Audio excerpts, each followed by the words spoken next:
Babel se présente comme une fresque ramassée, presque de la vidéo, où se joue une dramaturgie sous-jacente. En tout cas, comme un montage, au sens plastique, une impression d'image mouvante créée par une succession d'images fixes. Il y a des choix, comme dans un montage cinématographique. Une sélection de symboles, d'objets. Une concentration de séquence à séquence. Babel, troisième volet de cette série initiée en 2020 lors du premier confinement planétaire, présente des associations, succession de gros plans et de détails. La présence palpable du personnage de gauche, induite par le regard en gros plan, qui lui confère une intériorité, comme des éléments dramatiques qui vont créer des tensions dans la toile.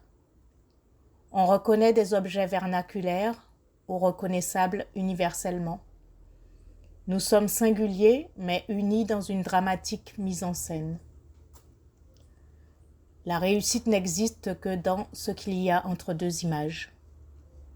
La narration est naturelle. Un enroulement cosmique, cortège, charivari, fracas, éclatement. Comme un storyboard éclaté. Comme une installation vidéo. Le plaisir du regard, la volonté de rentrer dedans, à l'intérieur du carré de la toile, de découvrir chacun des récits ressemble au mouvement lorsqu'on est pris à l'intérieur d'une installation vidéo. Le regard glisse, à la fois entre l'unité et le multiple. L'enjeu, c'est de trouver le dénouage de la caractéristique mutique de la toile, de la peinture. Le carré empêche la fuite linéaire. On y est confiné, pas d'échappatoire en loose dé. Nous vivons sur une planète.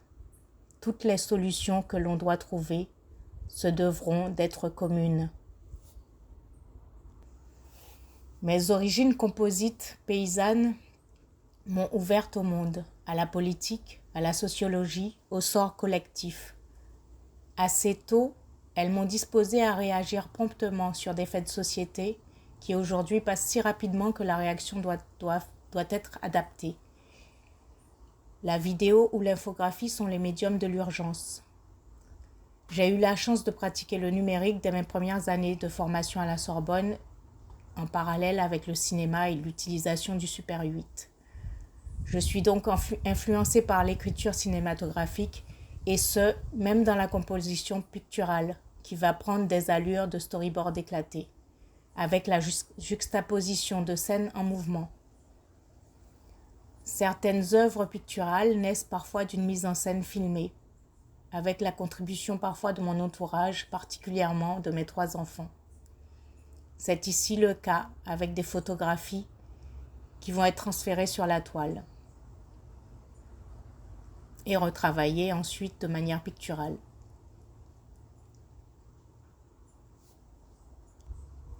Le pont, le passage, la rencontre, ces thématiques sont dans le titre de l'exposition, Traversée contemporaine. On les retrouve ici avec ce gros poisson échoué empointé à l'histoire de l'art. Il n'existe pas d'œuvre neuve. Les productions ne cessent de se faire écho, de se répondre, de s'influencer tout au long de l'histoire de l'art. Je veux dire que je suis moi-même une sorte d'hybridation inextricable de plein d'apports hétérogènes. Indienne, amérindienne, africaine, européenne. Aussi, les divers éléments qui composent mon œuvre deviennent aussi poreux et indétectables. Dans Babel donc, par exemple, je cite Peter Bruegel l'Ancien, une gravure du XVIe siècle de Saint-Brendan et la baleine, de même qu'une photo de la momie Chacha Poyas du Pérou qui inspira Edvard Munch. Ici se mélange, se télescope, moult références anachroniques qui s'interpénètrent et forment dans le tableau une scène unique, alimentée d'éléments brouillés et mêlés, puisés dans l'histoire et la géographie. Ceci est à l'image de l'homme nouveau qui s'est façonné à partir de l'Africain arrachés et importés sur une terre déjà habitée, où d'autres vont le rejoindre pour former ensemble un nouvel individu. La technique du transfert d'une image sur la toile, comme l'interculturalisme qui implique le dialogue, permet cela. À la différence du collage qui juxtapose des éléments disparates découpés et qui s'apparente au multiculturalisme, le transfert les faisant cohabiter ou les superposant sur un autre support. La technique du transfert comme l'interculturalisme qui implique le dialogue permet cela. À la différence du collage qui juxtapose des éléments disparates découpés et qui s'apparenterait plus au multiculturalisme, les faisant cohabiter ou les superposant sur un autre support, le transfert, lui, permet de mêler les éléments hétérogènes jusqu'à ne plus pouvoir les extriquer, laissant parfois ressurgir l'un ou l'autre en transparence. Les personnages, sauf le bébé, qui est l'homme neuf à venir, tous les personnages donc arborent des nœuds à la tête. Se faire des nœuds au cerveau, au boyau de la tête, c'est une expression qui me revient souvent. Les nœuds, plastiquement dans ma mémoire, sont comme une obsession du cheveu discipliné dans notre communauté, indienne ou africaine.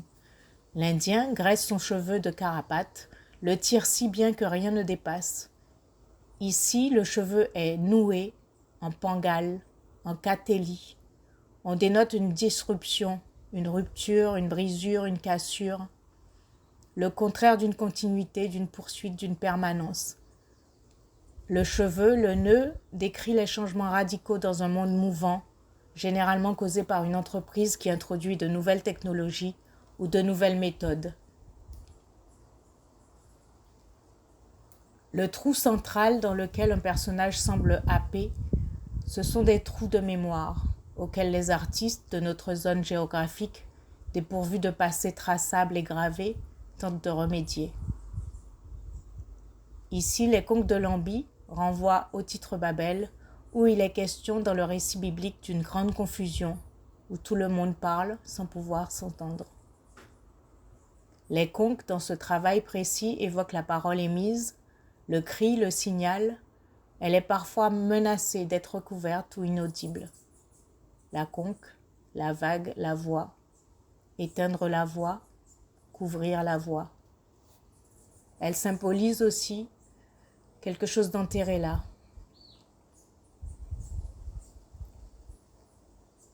Les coussins sous les pieds. Marcher sur des œufs, sur des nuages. Une forme d'idéalisme. Sur des oreillers, avec en référence les dessins et les études d'Albrecht Dürer, plein de poésie, d'onirisme.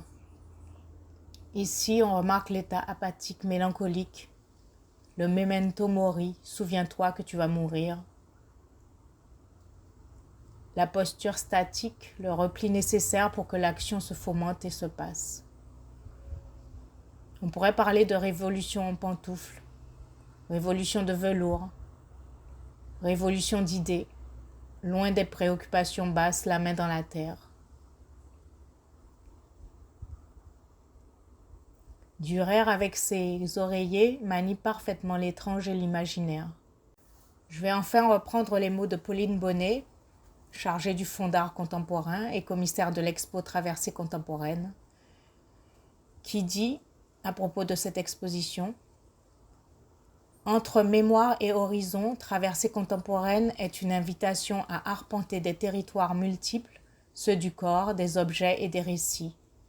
Chaque œuvre exposée est une balise sur ce chemin sinueux où l'intime rencontre le collectif, où la matière dialogue avec l'invisible et où les mythes se fissurent pour laisser émerger de nouveaux dialogues. Ces traversées ne sont pas linéaires. Elles sont faites de détours, de confrontations et de métamorphoses. Les artistes nous entraînent dans des espaces où la mémoire n'est jamais figée, mais en constante réinvention. Les corps portent les stigmates du passé, les objets racontent les silences et les symboles s'effritent pour révéler les vérités enfouies.